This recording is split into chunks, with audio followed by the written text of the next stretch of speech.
धिन ता धिन ना।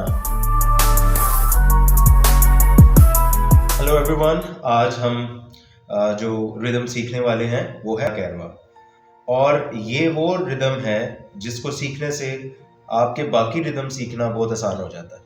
अगर आपने ये सीख लिया तो इसके बाद आपने जितने भी रिदम आपके सामने आएंगे वो आपके लिए बिल्कुल इजी हो जाएंगे, क्योंकि इसके अंदर वो मेन पोजीशन है ढोलक की जिसको प्रैक्टिस करने के बाद बाकी सारे बोल या बाकी सारी रिदम ऑटोमेटिकली अंडरस्टैंड होना शुरू हो जाते हैं।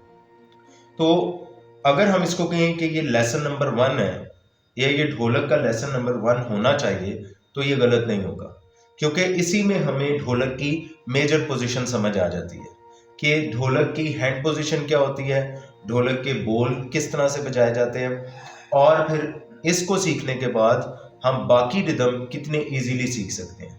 हमने 3 स्टेप में इसको सीखना है। सबसे पहला स्टेप, ये कितने मात्रे का है यानी कितने बीट्स हैं। सेकंड स्टेप, इसके अल्फाबेट्स कितने हैं यानी इसके बोल कितने हैं। और तीसरा स्टेप, इसकी कॉम्पोजिशन क्या है। कोई भी लेसन आप सीखेंगे उसके 3 स्टेप्स होते हैं। नंबर 1 उसकी मात्रे, और दूसरा उसकी बोल, और तीसरा उसकी कॉम्पोजिशन। तो सबसे पहले देखते हैं कि ये कितने मात्रे का है या कितने बीट्स हैं इसके। तो है ये 1 2 3 4, 1 2 3 4, ये ताल 4 बीट का है।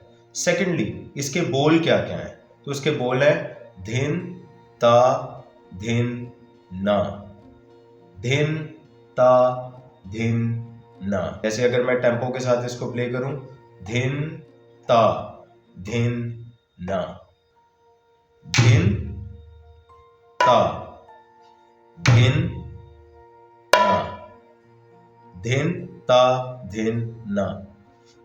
सिंपल बोल है धिन।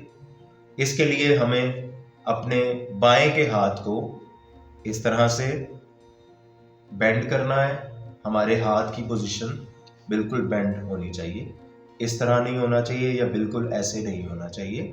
अपने बाएं की ये जो बेस की पोजीशन है वो इस हाथ की इस तरह से हो। और जब हमने इस बेस की पोजीशन को प्ले करना है तो इन 2 फिंगर्स से हमने थर्ड फिंगर और 4th फिंगर के साथ हमने बीट करना है बाएं को।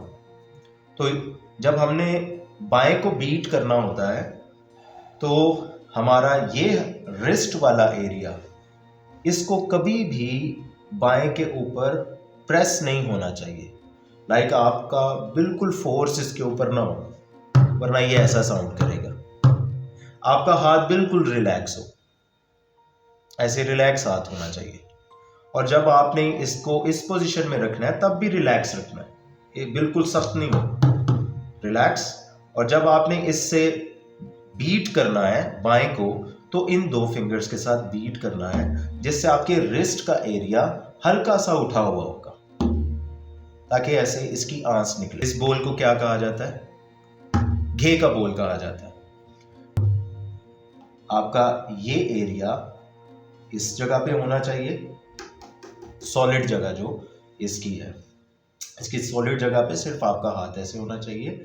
और आपका रिस्ट का एरिया जो है कलाई का, ये उठा होना चाहिए हल्का सा, जिससे जब आप इसको बीट करेंगे तो ये कुछ ऐसा साउंड करेगा। आई थिंक सो आपको इस बात की समझ आ गई है।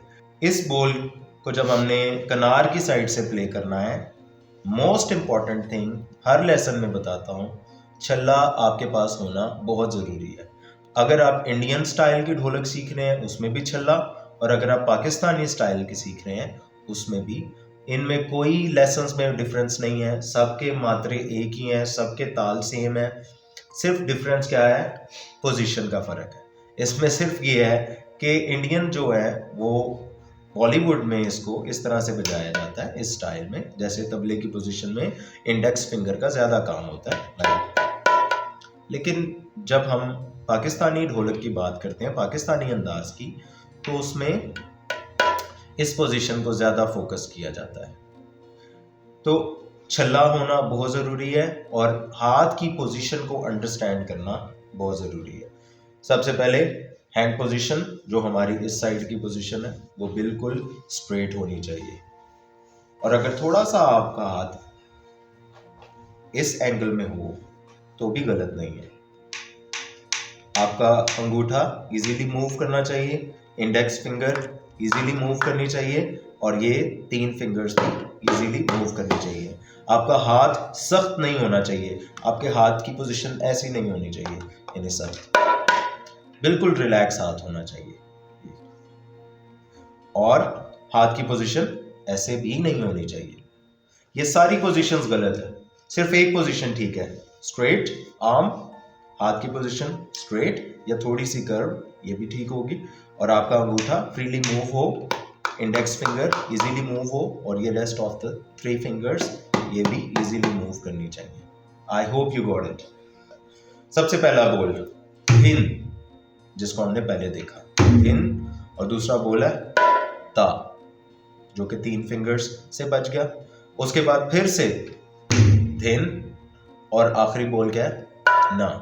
ओके, तो अब हम इसके बोल को सीखेंगे। सबसे पहला बोल है धिन, दूसरा बोल धा, तीसरा धिन और ना। धिन धा, धिन ना, फिर इसके बाद खाली आएगा, चिक धा धिन ना, धिन धा धिन ना, चिक धा धिन ना। और स्लो करता हूं, धिन धा धिन ना, चिक धा धिन ना।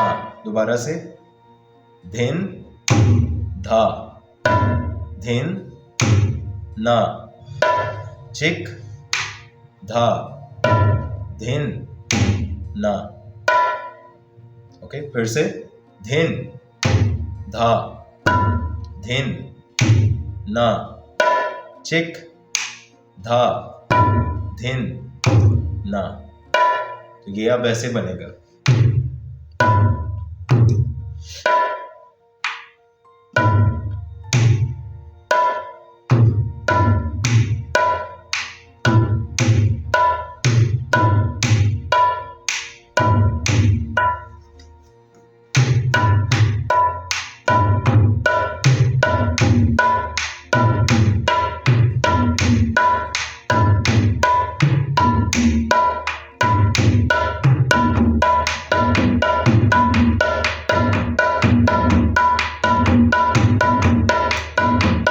बहुत इजी है, प्रैक्टिस करेंगे स्टेप भी आपका कंप्लीट हो जाएगा।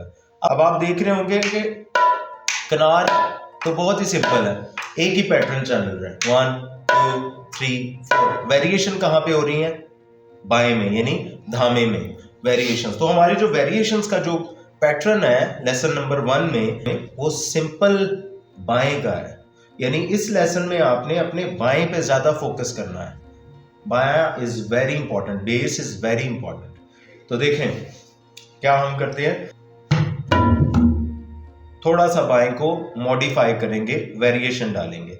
जैसे हम पहले सिंपल बाएं को ऐसे बजा रहे थे, अब हम थोड़ा सा रिस्ट जो हमारी है उसको हमने प्रेस करना है उससे बाएं को, तो कुछ डिफरेंट साउंड आएगा। पहले ऐसा साउंड आ रहा था, अब ऐसा आएगा। ये साउंड हमने निकालना है। इसमें हमने अपने बाजू से अपने रिस्ट पे प्रेशर डालना है, जिससे प्रेशर आएगा इस जगह पे, बाएं के इस साइड पे, और ये क्या हो जाएगा, बंद। तो इसलिए हमने फिर जब हम इन 2 फिंगर्स के साथ बीट करेंगे बाएं की इस जगह को, तो कैसा साउंड आएगा। अब हमने बाएं की इस वेरिएशन को बजाना है, इन धा धिन ना।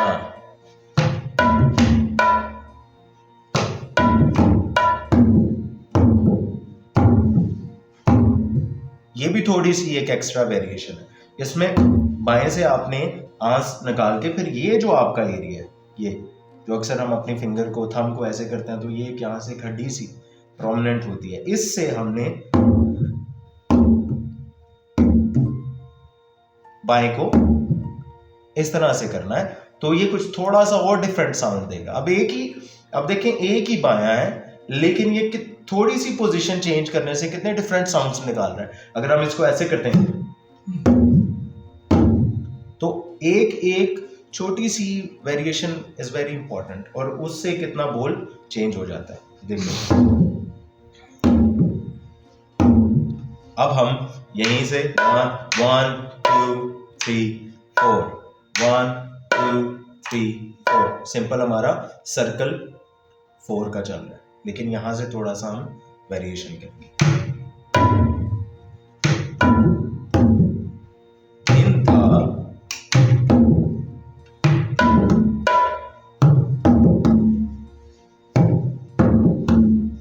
क्या बनेगा?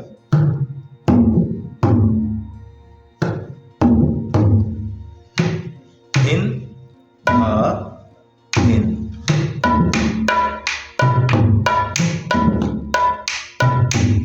इन था इन ना चिक था इन ना। थोड़ा सा वो जो मैंने वेरिएशन बताया उसको प्रैक्टिस करेंगे बार बार। ये बाएं की प्रैक्टिस है, बाएं की प्रैक्टिस बहुत इंपॉर्टेंट है ये वाली। ये कैसे बजेगा?